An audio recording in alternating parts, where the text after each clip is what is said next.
जब मानव ने पहली बार अपने विचार किसी और तक पहुंचाए, संवाद ने जन्म दिया ज्ञान को। ज्ञान ने विकसित की बुद्धिमत्ता और बुद्धिमत्ता ने गढ़ी मानव सभ्यता। From carrier pigeons to the internet, every breakthrough was an extension of human intelligence.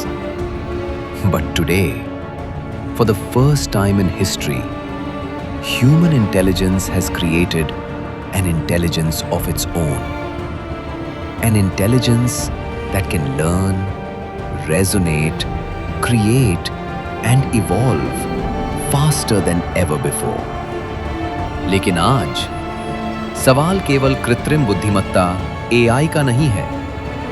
सवाल ये है, क्या ये मानव विकास का अगला अध्याय है या फिर वो क्षण जब इंसान अपने आप को एक विकल्प बना देगा।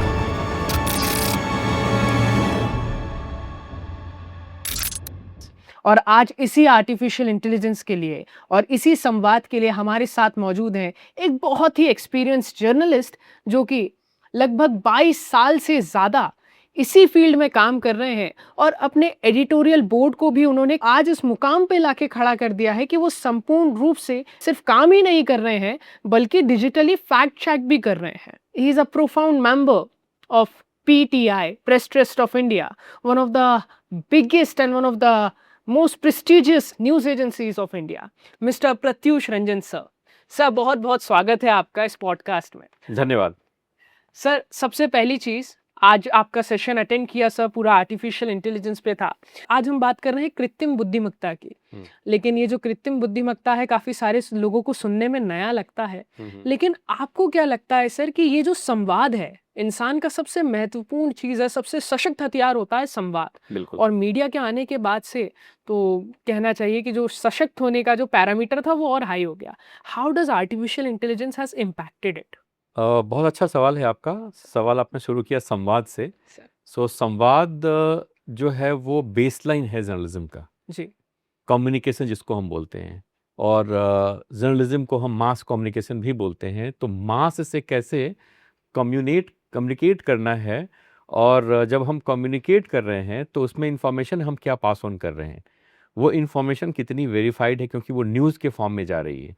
तो जब न्यूज़ के फॉर्म में किसी इंफॉर्मेशन को हम लोगों तक पहुंचा रहे हैं तो कम्युनिकेशन का सबसे पवित्र फॉर्म माना जाता है कि उसमें हम सोसाइटी को अवेयर कर रहे हैं जो चीज़ें हो रही हैं बिल्कुल फैक्चुअल और वेरीफाइड तरीके से। ये न्यूज़ है और न्यूज़ को पवित्र मानते हैं, इसलिए कि उससे सोसाइटी की, देश की, समाज की दिशा और दशा तय होती है। तो कम्युनिकेशन इसलिए बहुत इम्पॉर्टेंट है। अब बात इंटेलिजेंस की जो आपने आर्टिफिशियल इंटेलिजेंस के बारे में बात की। बिल्कुल, आर्टिफिशियल इंटेलिजेंस का दौर शुरू हुआ है, आ गया है, यहाँ पे चल रहा है। इसकी ज़रूरत क्यों पड़ी? इसकी ज़रूरत इसलिए पड़ती है क्योंकि समय के साथ साथ कम्युनिकेशन का फ्लो बढ़ गया, कम्युनिकेशन की स्पीड बढ़ गई, कम्युनिकेशन का तरीका बढ़ गया, बदल गया, अलग अलग फॉर्मेट में आ गया। आज से 40 साल 30 साल पहले आप सिर्फ या तो पेपर पढ़ते थे या फिर रेडियो सुनते थे। 20 साल 21 साल पहले आप जाएं तो आपने टीवी देखना स्टार्ट किया, वहाँ से कम्युनिकेशन शुरू हुआ लोगों का विजुअल फॉर्म में। धीरे धीरे डिजिटल बढ़ा जो पिछले 10 सालों में आया। डिजिटल के होने के बाद AI का दौर इसलिए बढ़ा कि इंफॉर्मेशन इतने अलग अलग फॉर्मेट में, इतने अलग अलग तरीके से लोगों के सामने आने लग गया। ये बड़ा ज़रूरी था। तो जब ऐसे आने लग गया तो ह्यूमन इंटेलिजेंस के लिए इतने बड़े फ्लो को संभालना, उसको मैनेज करना, कम्युनिकेशन के लिए और उसको डिस्ट्रीब्यूट करना इतने बड़े मास लेवल पे थोड़ा मुश्किल होने लग गया। इसलिए टेक्नोलॉजी का यहाँ पे पदार्पण हुआ और टेक्नोलॉजी के थ्रू चीज़ों को हैंडल करने की कोशिश की गई, अलग अलग प्लेटफॉर्म पे, अलग अलग लेवल पे, अलग अलग लेयर्स पे। और वहाँ पे जब मशीन ने हमारा हेल्प करना शुरू किया तो उसको नाम दिया गया आर्टिफिशियल इंटेलिजेंस। तो artificial intelligence is not a rocket science, ये बहुत ही एक नॉर्मल टेक्नोलॉजी के एडवांसमेंट का एक स्टेप है। इम्पॉर्टेंट इसलिए है कि आज हम उस लेवल पे हैं जहाँ पे हमारे चारों तरफ इंफॉर्मेशन की बाढ़ आई हुई है। इंफॉर्मेशन क्रिएट करने वालों की भी बाढ़ आ गई है, इंफॉर्मेशन कंज्यूम करने वालों की भी बाढ़ आई है। दोनों तरीके से चीज़ें हो गई हैं। तो जब इतने बड़े लेवल पे कंजम्पशन हो रहा है, क्रिएशन हो रहा है, तो उसको मैनेज इतना बड़े लेवल पे कैसे होगा? अगर आप आज अपना फ़ोन खोलते हैं, तो आपके पास ट्विटर है, आपके पास फेसबुक है, आपके पास रील्स है, आपके पास यूट्यूब है, घंटों आप वीडियो देखते हैं, आपके पास न्यूज़ ऐप्स हैं, न्यूज़ वेबसाइट्स हैं, आपके पास डिफरेंट गवर्नमेंट की वेबसाइट है, जहाँ से आप डेटा डाउनलोड करते हैं, पढ़ते हैं, देखते हैं, सीखते हैं। तो इतनी सारी चीज़ें एक साथ पैरेलली आपकी आँखों के सामने एक डिवाइस में हो रहा है। वो पॉसिबल इसलिए हुआ है कि कहीं न कहीं कोई मशीन है या मशीन्स का ग्रुप है, जो चीज़ों को अपने हिसाब से प्रोसेस करके आपके सामने आपके डिवाइस पे लाके रख दिया। तो ये बहुत ही ज़रूरी एक एडवांसमेंट का एक लेवल था, जो होना ही था। चूँकि टेक्नोलॉजी बढ़ती है, उसको आप रोक नहीं सकते हैं। आज से कई सालों पहले जब मेल आया था, तो हम चौंकते थे कि मेल कैसे कोई यूज़ करेगा, लेकिन आज देखें तो लोगों के 3-3, 4-4, 5-5 मेल आईडीज़ होते हैं। जब यूपीआई सिस्टम आया था, तो उसके पहले लोगों ने सोचा था कि कैसे। मुझे याद है जब मैंने अपना करियर की शुरुआत की थी 2003 में, जब मैं अपने एक सीनियर से बात कर रहा था, तब उन्होंने मुझे बोला, and he was the best brains in digital that time. He told me that Pratyush, आने वाले टाइम पे you will see that everyone will use phone even to do the transactions of the fund and amount. So मैंने उनको बोला कि sir ये कैसे possible है, क्योंकि पैसा अगर मैं आपको दे रहा हूँ तो मुझे उसका रिसिप्ट चाहिए, और मैं बड़ा उसके ऊपर बहुत ध्यान रखूंगा कि मैं पैसा किसको दे रहा हूँ या किससे ले रहा हूँ, या मेरे हाथ में क्या कुछ उसका एविडेंस है कि नहीं है। तो कोई फ़ोन से कैसे किसी को पेमेंट करेगा? तो ही जस्ट सेड कि just wait for some time and let's see, all this things will happen. And उनके कहने के 6 से 7 सालों के अंदर ये सारी चीज़ें शुरू हो गई थी। तो कैसे चीज़ें बदली हैं, लोग कंफर्टेबल हो गए हैं मशीन के साथ, लोग कंफर्टेबल हो गए हैं कैसे कोई टूल उनके लिए काम करता है। अगर मेरे फ़ोन में कोई बैंकिंग ऐप है, जिसको मैं किसी को फंड या पैसे ट्रांसफ़र करने के लिए मैं यूज़ कर रहा हूँ, तो मैं कंफर्टेबल हूँ ये समझ के कि वो सिक्योर्ड है। सारी चीज़ें जब तक सिक्योरिटी वो मैं देख सकता हूँ, तब मैं उसको यूज़ करूँगा। सिमिलरली टूल्स या सोशल मीडिया प्लेटफ़ॉर्म में तब तक मैं उसको यूज़ करूँगा, जब तक मैं ये सोच के चल रहा हूँ कि मेरे लिए सिक्योर है। कहीं बहुत सारी प्राइवेसी के इश्यूज़ होते हैं, फेक न्यूज़ के इश्यू हैं, इसलिए आपने देखा होगा कि कई बार सवाल उठते हैं अलग-अलग प्लेटफ़ॉर्म पे। तो ये सारी चीज़ें जो कुल मिला के हैं, कुल मिला के हम कह सकते हैं कि artificial intelligence, yes it is here. But जैसा मैंने सेशन में भी कहा, मैं बार-बार कहता हूँ, आर्टिफ़िशियल इंटेलिजेंस चाहे जितना बढ़ जाए, जहाँ तक चला जाए, जिस भी लेवल पे चला जाए, human intelligence will sit on top of it. Okay, how sir, कैसे? वो ऐसे कि डिफरेंट सेशन में मैं ये बात भी करता हूँ कि आने वाले समय में, अब वो समय पता नहीं कब आएगा, कितनी जल्दी आया, कितने देर से, लेकिन आने वाला समय जो होगा वो इस हिसाब से हो सकता है कि या तो वो लोग सरवाइव कर रहे हैं जो मशीन को यूज़ करना जानते हैं, उसको अपने हिसाब से मॉडिफाई कर सकते हैं, कस्टमाइज़ कर सकते हैं, या तो आप मशीन को ड्राइव कर रहे हैं, नहीं तो आप मशीन से ड्राइव हो रहे हैं। सर, इसमें एक बड़ा इंपॉर्टेंट प्रश्न था, and thank you so much, आपने उस चीज़ को, जो एआई को जिस तरीके से आपने इलैबोरेट करके समझाया कि जैसा आपने कहा कि टेक्नोलॉजी लोकतांत्रिक हो चुकी है, it is democratised and it is in the hands of every user. हर जिस इंसान के पास फ़ोन है, उसके हाथ में एआई का एक्सेस है। लेकिन सर, एक चीज़ बताइए, जैसे एक वक्त होता था कि अगर आपको कोई किताब पढ़नी है, उस पे आप कुछ भी चीज़ जानना चाह रहे हैं, आप उसको रीड्राफ्ट क्यों ना करना चाह रहे हैं, पहले आप उस पे अपना पूरा विवेक लगाते थे, आप अपनी बुद्धि का उपयोग करते थे। लेकिन after the arrival of AI, I am seeing specially the students like us and the people, the young people, वो सीधा उसका डॉक्यूमेंटेशन लेते हैं, चैट जीपीटी में डालते हैं, प्रॉम्प्ट्स नहीं करते हैं। और कहीं पत्रकारों पे भी ये बात लागू होती है, जहां उन्होंने ट्वीट किया कि एआई कुछ भी जवाब दे देता है।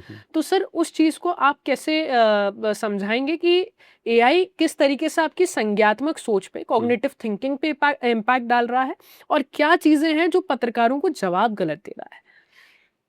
इस सवाल का जवाब मैं 2 तरीके से दूंगा। एक मैं पत्रकारों के लिए दूंगा, और एक मैं दूंगा जो नॉर्मल कॉमन पीपल हैं, जो यंग जनरेशन है। आप हमेशा अपने दिमाग में एक बॉटम लाइन मार्क करके रखें, क्रिटिकल थिंकिंग आपकी किसी भी लेवल पे कम नहीं होनी चाहिए। अगर आपकी थिंकिंग कैपेसिटी कम हुई, तो आप कंप्लीटली डिपेंडेंट होंगे मशीन और टूल्स के ऊपर, और एक्सटर्नल सोर्सेज के ऊपर, और आपको कहीं ना कहीं जाके वो बहुत बैडली हिट करने वाला है। सो मेरा सजेशन ये है कि अपने, जैसे आपने बताया कि आप बुक्स को पहले रिव्यू करते थे फिर उसको समराइज करते थे, अब वो मशीन आपके लिए करके दे रहा है।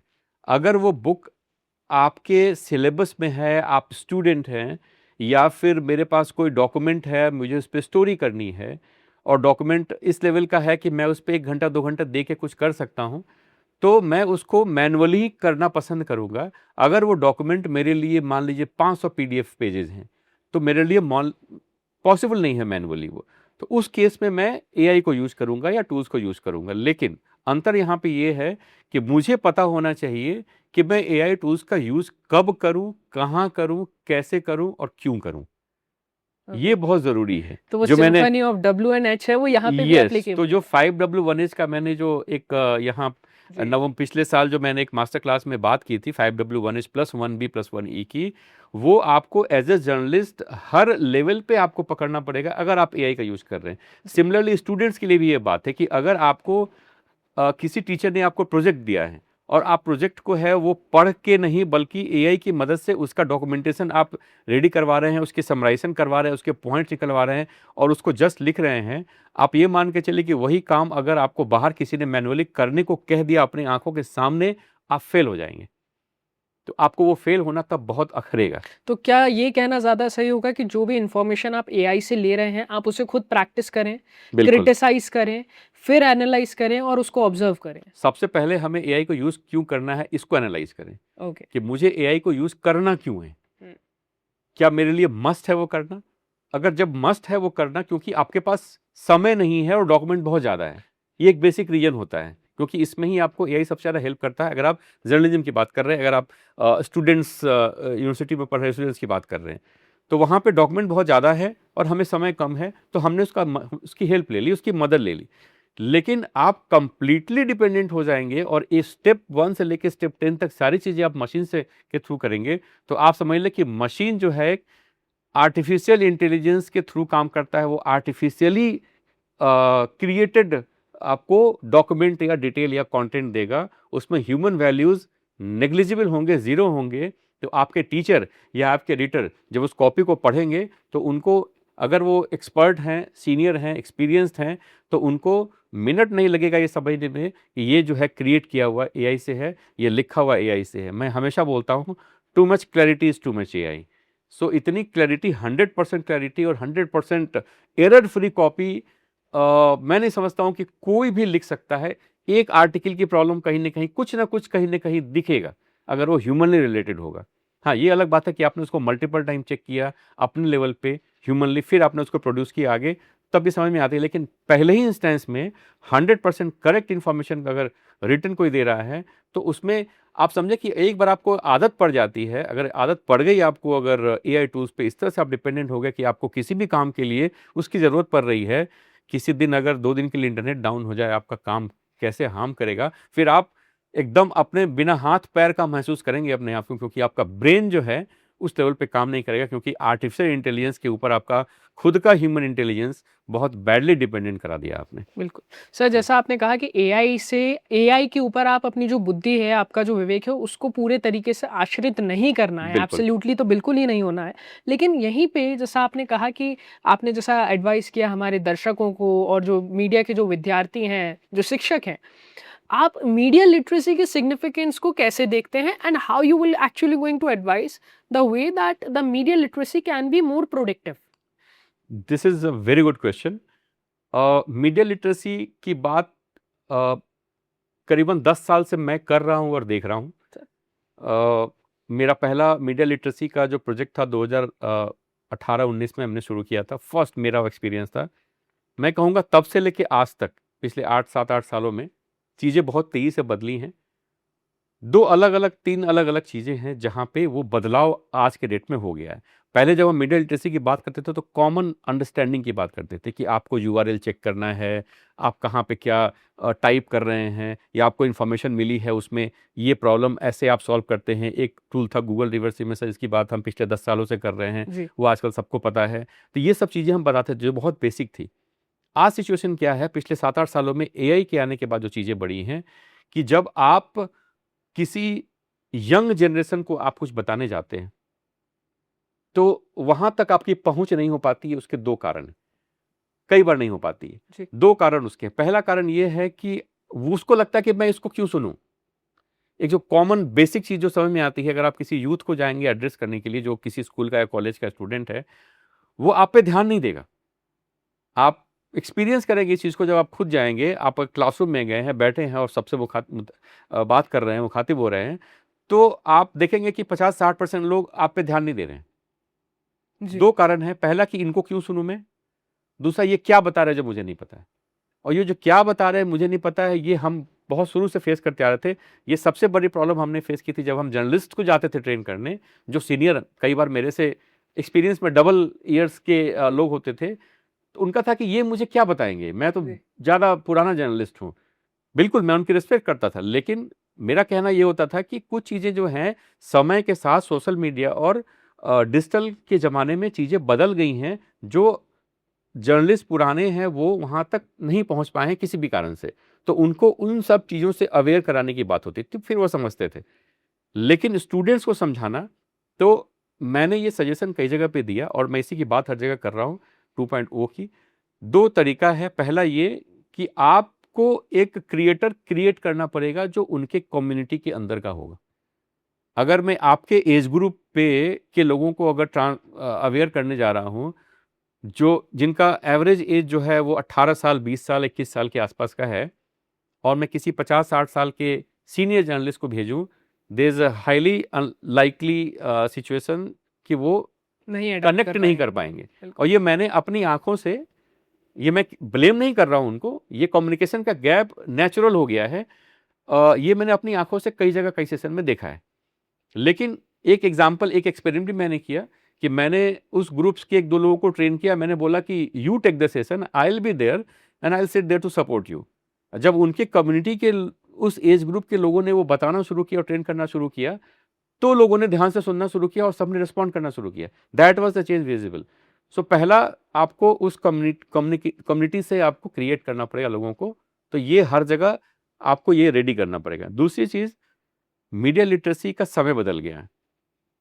Platform literacy, algorithm literacy, transparency literacy, इन सब की बात करनी पड़ेगी, क्योंकि एल्गोरिदम जो है आजकल, everyone is in a bad wave of algorithmic disastrous situation. अब ऐसा बन गया है कि अगर एल्गोरिदम इतना ड्राइव कर रहा है मुझे हर चीज़ में, कि अगर मैं किसी एक तरह का वीडियो देख लूँ, एक तरह का कोई वीडियो किसी अलग कैटेगरी का देख लूँ, किसी भी कैटेगरी का, स्पोर्ट्स हो या क्राइम हो या किसी और पॉलिटिक्स या जैसे फुटबॉल चल रहा है आजकल, तो उससे क्या होगा कि लगातार हमेशा हमें उसी तरह के वीडियो हमारे टाइमलाइन पे आने शुरू हो जाएंगे। तो ये एल्गोरिदम के एक जाल में हम फंस जाते हैं। तो इससे बाहर कैसे निकलना है? दूसरा, प्लेटफॉर्म जो होता है, अलग अलग प्लेटफॉर्म अलग अलग तरीके के कंटेंट को ही प्रमोट करते हैं। तो उस तरह के प्लेटफॉर्म पे हमें जाना ही क्यों है जहाँ पे उस तरह का कंटेंट प्रमोट नहीं होता या शेयर नहीं होता? अगर मुझे एंटरटेनमेंट के बारे में पढ़ना है, तो ऑब्वियसली ट्विटर पे शायद मुझे ना मिले वो, क्योंकि Twitter is highly political information driven platform. Facebook की अलग कहानी है, व्हाट्सएप की अलग कहानी है, इंस्टाग्राम की अलग कहानी है, रील्स की अलग कहानी है। तो सारे प्लेटफॉर्म्स अलग अलग तरीके से कंटेंट को ड्राइव करते हैं। वीडियो कंजम्पशन बढ़ गया है, तो वीडियो कंजम्पशन के कारण लोगों ने, अब ये सिचुएशन आज के डेट में है कि लोग न्यूज़ कंज्यूम कर रहे हैं वीडियो प्लेटफॉर्म से, वीडियोज़, वो भी शॉर्ट फॉर्म वीडियोज़। ये मुझे समझ नहीं आता, लेकिन अब चीज़ें हो रही हैं। तो इसको कैसे डील करेंगे? तो ये सारी चीज़ें बहुत इंपॉर्टेंट है। तो लिटरेसी में इन सारे चीज़ों को कैप्चर करके और ट्रेन द ट्रेनर मॉडल को फॉलो करते हुए, अगर मुझे पता है कि मैं किसी कॉलेज में जाऊंगा आज सेशन के लिए, तो मैंने इस चीज़ को फॉलो करना शुरू किया कि 2 बच्चों को मैं पहले लेता हूँ, पकड़ता हूँ, उनको मैं डिटेल करता हूँ, उनको बोलता हूँ सेशन आप लेंगे, मैं आपके साथ हूँ, 20-20 पे मैं आके भले आपको सपोर्ट कर दूंगा, लेकिन I will help you guys to take the session और session for your own colleagues and friends. तो ये जो फॉर्मेट है, ये काफ़ी, जो मुझे दिखा, काफ़ी हेल्पफुल हो रहा है, और आई एम श्योर इसको फॉलो किया जाए तो काफ़ी आगे इसके बारे में और सफलता मिलेगी। सर, आपने इंटरैक्टिव लर्निंग पे बात करी और मुझे लगता है RAR की आपने बात करी, रेजिलेंस, यानी कि आप में सीखने की क्षमता कितनी है, जानने की क्षमता कितनी है। और रेजिलेंस का सर मुझे लगता है जब से एआई आया है एक स्किल बहुत ज़रूरत हो गई है, लर्न, अनलर्न एंड रीलर्न। आपने जो कल सीखा था आज उसको भूल जाइए और आने वाले वक्त के लिए तैयार रहिए। दूसरा सर आपने बात करी एडेप्टेबिलिटी की, कि आपको जो भी चीज़ें चल रही है आप कितनी फास्टली उससे अडाप्ट कर पा रहे हैं। और आई मुझे लगता है कि ये तब से प्रिमिटिव टाइम से शुरू आ रहा है कि जो अडाप्ट करना जानता है वो राज करना बिल्कुल। जानता है। सर तीसरी आपने बात करी रिलेटिविटी की, कि भाई अगर आप रिलेटिव कंटेंट है, जैसे आपने एज ग्रुप से उस मैटर को समझाया, तो आपकी विश्वसनीयता भी बढ़ेगी और एक अट्रैक्शन भी क्रिएट होगा। लेकिन सर एक और चीज़ है, ये सारी चीज़ों के लिए तो मैं जो चीज़ें मैंने आपसे एलैबोरेट करके समझी, आपने बात करी डिजिटल फुटप्रिंट्स की, जैसे आपने एल्गोरिदम्स की बात करी कि जैसे अभी हम भी चर्चा कर रहे हैं और कहीं ना कहीं होता है कि आपका और मेरे फ़ोन दोनों में परमिशन चालू होगी और जो भी हम चर्चा करेंगे वो थोड़ी देर बाद हमें हमारे ब्राउज़र पे देखने को मिलेगी या उससे रिलेटेड हमें यूट्यूब पे वीडियोस मिलेंगे। आर्टिफिशियल जनरल इंटेलिजेंस आने वाला है, जैसा आपने पिछले अपने सेशन में बताया था। अब हम एक एजेंटिक एआई के दौर में है, जो आर्टिफिशियल इंटेलिजेंस के थोड़ा ऊपर है और जहां मल्टीपल टूल्स काम कर रहे हैं। डिजिटल फुटप्रिंट्स कितने ज्यादा पावरफुल हो गए हैं with the help of AI and agentic AI, please उसके बारे में सर कुछ बताइए। बिल्कुल। डिजिटल फुटप्रिंट्स देखिए, ये इतना एक पावरफुल टर्म है कि आपने अगर एक शब्द भी कहीं पे डिजिटली प्रिंट कर दिया या आपने कोई एक फ़ोटो अपलोड कर दी या कुछ वीडियो अपलोड कर दिया, सो आप उसको डिलीट करते हैं फिर भी उसकी फुटप्रिंट्स अवेलेबल रहते हैं। तो जो भी एक्टिविटी आप कर रहे हैं डिजिटली कर रहे हैं, आप अपना एक फुटप्रिंट उसके ऊपर छोड़ते चले जा रहे हैं। ये हम सबको पता है। लेकिन अगर मुझे एज एन इंडिविजुअल, मैं इतने सारे चीज़ों में ऑक्युपाइड हूँ और मैं चाह रहा हूँ कि एक कहीं पे कुछ सपोर्ट मुझे मिले, जहाँ पे टेक्नोलॉजी की मदद से मुझे कुछ आसानी से मैं अपना काम कर दूँ। ये दोनों चीज़ें, जो दोनों नज़र से इसको देखनी चाहिए, एडवांटेज और डिसएडवांटेज दोनों। जैसे एक बहुत सारे ऐसे टूल्स भी आ गए हैं जो ये क्लेम करते हैं कि आप अगर इंस्टाग्राम क्रिएटर हैं और इंस्टाग्राम पे आप बहुत सारी चीज़ों में ऑक्युपाइड है, तो चाहते हैं कि वीडियोस एक टॉपिक पे क्रिएट करके वो अपलोड कर दे, या फिर एक वीडियो है उसको वो खुद से उसका सब डिटेलिंग करके अपलोड कर दे। ऐसे टूल्स भी हैं जहाँ पे आप वो काम करवा रहे हैं या करवा सकते हैं, लेकिन आपको अपने इंस्टाग्राम का एक्सेस उसको देना पड़ेगा, तभी वो आपका हैंडल कर पाएगा। और ये रोबोटिकली ये चल रहा है, ये ऑटोमेटिकली इस चीज़ को क्रिएट किया जा रहा है, जहाँ पे लोग 10-12 अपने 20 फोटो डाल दिया, उसको कमांड दे दिया कि इसको एक अच्छे तरीके से उसको पैकेजिंग फॉर्म में करके और अच्छा डिस्क्रिप्शन के साथ, इन चीज़ों के साथ उसको अपलोड करना है और इस टाइप पे अपलोड करना है, फिर उसको कैसे बूस्ट करना है। एजेंटिक एआई इस चीज़ में काफ़ी हेल्प कर रहा है, लेकिन इसके डिसएडवांटेज इतने हैं कि आप एक मशीन को, एक टूल को अपना एक्सेस दे रहे हैं, अपने एक बहुत इंपॉर्टेंट एक प्लेटफॉर्म जो आप हैंडल कर रहे हैं। कई लोगों ने देखा, मैंने बात कई लोगों से, जीमेल मेल्स हैंडल करने के लिए भी ऐसे टूल्स हैं जो आप आंसर नहीं कर पा रहे हैं, आपको टाइम नहीं है, आपने प्रॉम्प्ट दे दिया, वो आपकी तरफ से आंसर करके मेल आईडी लिख के आपका सेंड कर रहा है।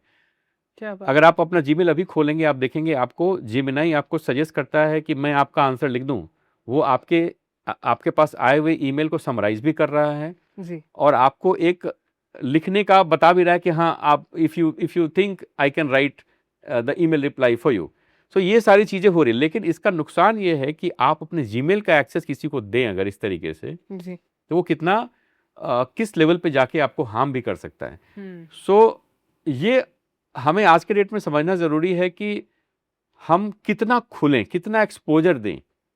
मेरी प्राइवेसी या हर इंसान की एक प्राइवेसी है, एक प्रोफेशनल प्राइवेसी होती है, एक पर्सनल प्राइवेसी होती है, और इन सब चीज़ों पे आप उसको अगर एक्सपोज करेंगे अलग-अलग लेवल पे, अलग-अलग टूल्स के साथ, तो किसी दिन कई सारी मूवीज़ इसके ऊपर आई हैं, नेटफ्लिक्स पे कई सारी मूवीज़ हैं, जहाँ पे जो कैरेक्टर्स हैं उसमें उन्होंने पूरा एक्सेस दे दिया है, कंप्लीट एक्सेस दे दिया है, एंड वो टूल जो है एक्सेस लेने के बाद दे जस्ट डिड समथिंग जिसमें कि वो कैरेक्टर जो है किसी केस में फंस जाता है, क्योंकि उसके एंड से मेल गए हुए हैं, उसके एंड से चीज़ें अपलोड हुई हुई हैं और जो एविडेंस था वहाँ से उनके सिस्टम से डिलीट हो चुका है।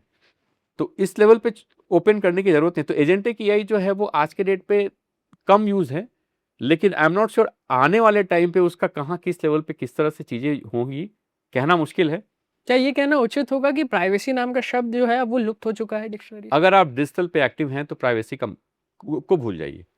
अगर आप कहीं घूमने गए हैं और घर से निकलने से लेके घर वापसी आने तक का आपने सब कुछ शेयर किया है, कई लोग को तो मैंने देखा है पासपोर्ट के साथ अपना बोर्डिंग पास भी शेयर कर देते हैं। वो इतना खतरनाक होता है कि अगर आप सपोज कीजिए आप किसी भी वेबसाइट पे जाइए, आपके पास किसी व्यक्ति का सरनेम है और उसका पैसेंजर पीएनआर नंबर है, तो आप उसके साथ कुछ भी कर सकते हैं, उसके टिकट के साथ कुछ भी कर सकते हैं, और लोग इसको फ्रिक्वेंटली शेयर करते हैं।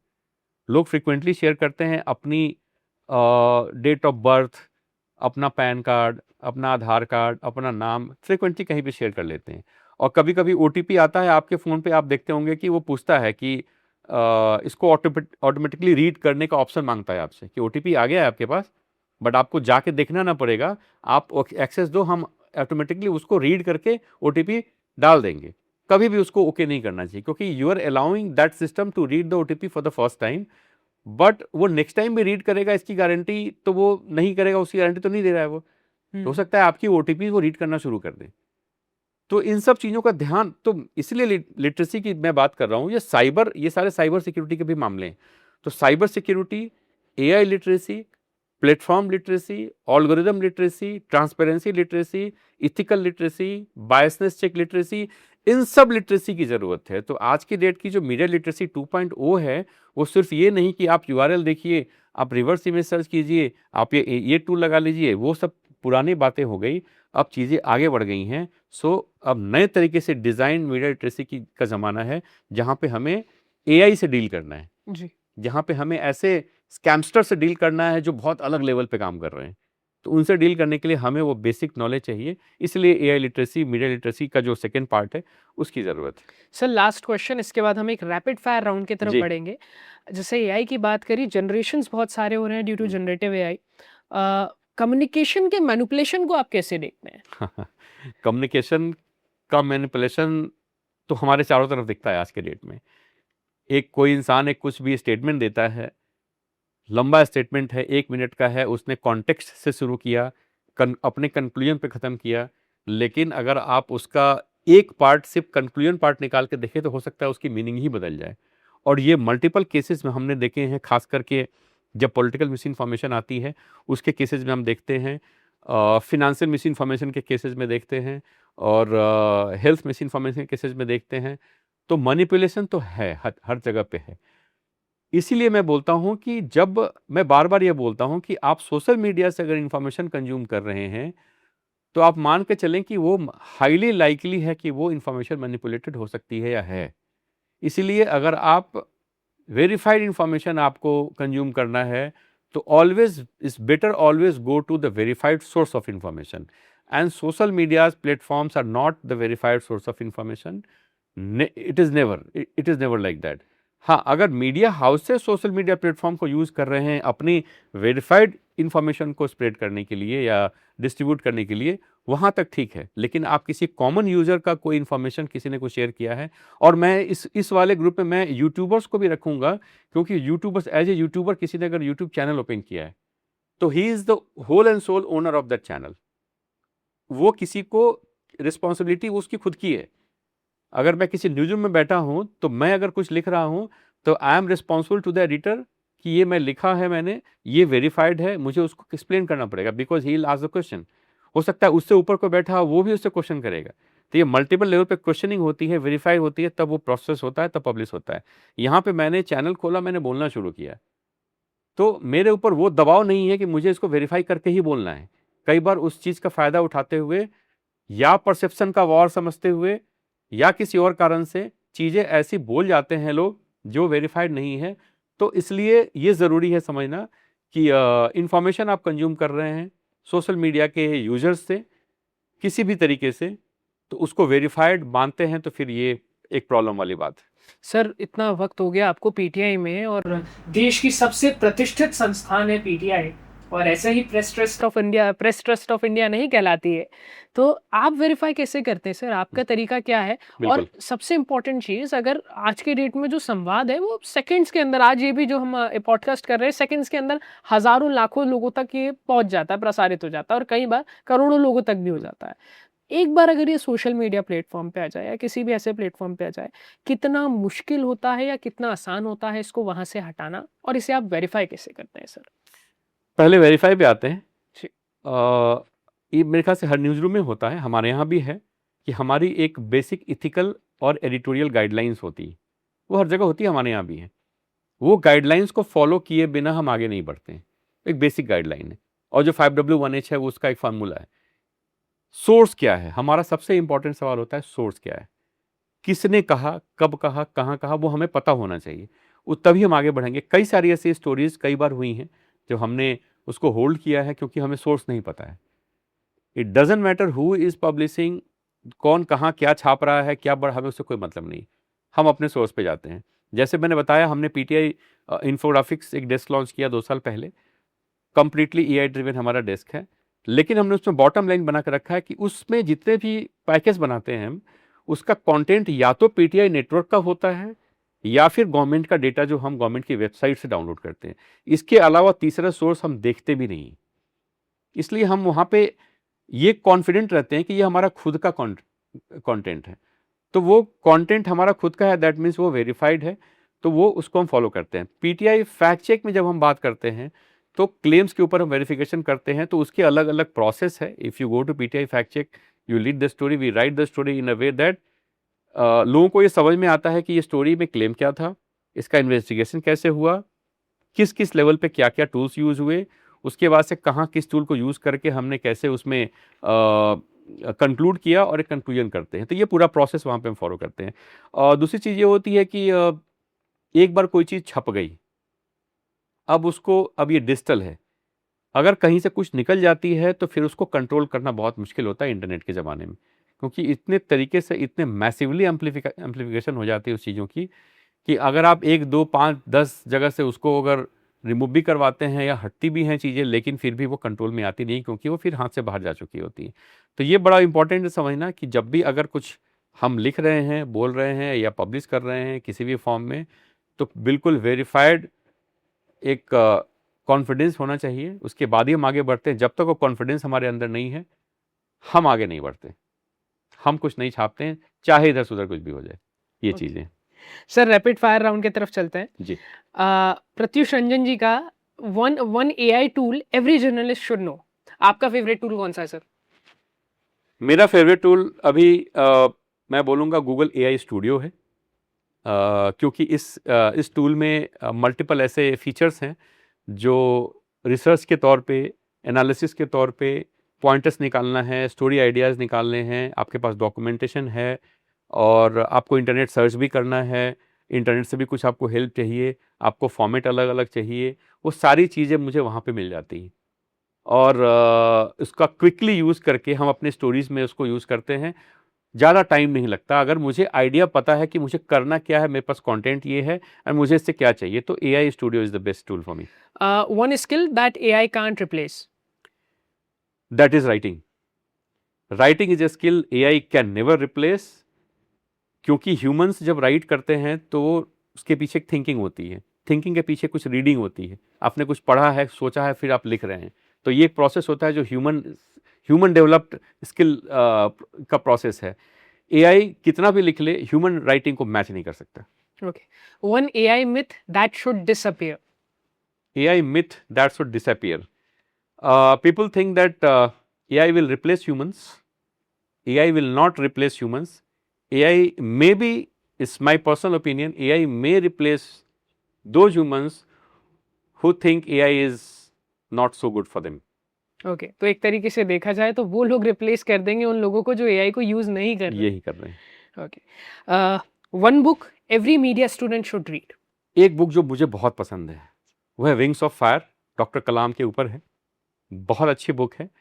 कैसे कलाम, मुझे ऐसे जो काफ़ी बड़े ऐसे नाम हैं उनकी मैं हमेशा ऐसे बुक्स पढ़ता हूँ जहाँ पे किसी की जीवन गाथा हो, कि एक सिचुएशन से उस सिचुएशन में कोई पहुँचा कैसे, डिफ़िकल्टीज़ को कैसे बीट किया, उसको ओवरकम कैसे किया, सीखा कैसे, बढ़ा कैसे, क्या क्या फैक्टर्स आए थे। तो ये सारे जो हैं, एक किसी की जीवन गाथा पढ़ते हैं तो बहुत उसमें वो निखर के आती है, खुल के आती है। तो विंग्स ऑफ फायर कलाम साहब के ऊपर है, और वो बुक्स मैंने कई बार पढ़ी है, और मैं पढ़ा भी होगा, हमारे कई सारे मित्र ने। तो मैं चाहूँगा कि जिसने नहीं पढ़ा, जिन्होंने, वो एक बार ज़रूर पढ़ें। सब आपको 22 साल हो गए हैं जर्नलिज्म में, कौन सी एक आदत है जो स्टूडेंट्स को डेवलप करनी चाहिए, जो आपको लगती है कि नहीं ये तो होना ही चाहिए? जो इसका जो आंसर है मैं अपने एक्सपीरियंस के तौर पे दूंगा। मुझे जब कोई डिफिकल्टी होती है, किसी डिफिकल्ट सिचुएशन में जब आता हूँ, जब मुझे लगता है कि हाँ ये इसका क्या करूँ, इस प्रॉब्लम का सोल्यूशन कैसे निकालूं, I don't discuss my problems with anyone. I just go to a lonely place, जहाँ पे थोड़ी देर के लिए मैं शांत बैठ सकता हूँ, आधे घंटे पौना घंटा मैं खुद बैठता हूँ। कितने डिसीजंस मैं ले सकता हूँ उस प्रॉब्लम से ओवरकम करने के लिए, 2 3 4 जो भी है, वो मैं प्योरली उसको थिंक करता हूँ। थिंक करने के बाद मैं उसके पॉजिटिव निगेटिव दोनों के बारे में एक एज्यूम करता हूँ कि ये पॉजिटिव हो सकता है, ये नहीं हुआ तो ये निगेटिव हो सकता है। पॉजिटिव हुआ तो वेल एंड गुड, निगेटिव हुआ तो उसको फिर ओवरकम कैसे करेंगे, ये एक डिसाइड करके और वापस मैं आता हूँ और मैं उसको फॉलो करता हूँ। सो इसका मेरा जो आंसर होगा वो ये होगा कि आप अपनी थिंकिंग कैपेसिटी को बढ़ाएं। Thinking capacity is the most important thing. कोई भी सिचुएशन, किसी भी सॉल्यूशन की तरफ आपको जाना हो, कैसा सिचुएशन हो, my suggestion is that don't discuss this with anyone. Of course अपने family, friends, mother, parents, teacher से आप डिस्कस करना चाहिए आपको, लेकिन उसका एक फर्स्ट स्टेप ये है कि पहले आप खुद सोचिए उसके बारे में, तब आप किसी के पास जाइए। क्योंकि 100 में से 80 लोग जो मुझे लगता है सजेशन देने के बाद बोलते हैं कि यार तुम जरूर सोच लेना अपनी तरफ से, तो जब मुझे ही अपनी तरफ से सोचना है तो मैं पहले ही सोच के बैठूं। So thinking is very important. So, thank you so much, sir, for part of this conversation, for part of this podcast. And काफ़ी सारी बातें हुई जिसने मुझे खुद को इंस्पायर किया एंड मुझे इनकरेज किया। ये थे हमारे साथ श्री प्रत्युष रंजन सर। और जैसा कि हमने काफ़ी सारी चीज़ें जानी about the artificial intelligence, about the digital footprints, and yes the thing where Pratyush sir was so emphasised upon कि अगर आप चाहते हैं कि आप इररिप्लेसेबल बने, तो ज़रूरी है कि आप एक इमोशनल डेप्थ को मास्टर करें, आप अपने उस इमोशंस को कंट्रोल करना सीखें, और बहुत ज़रूरी है कि उस चिंतन को हमेशा आप अपने साथ बनाए रखें।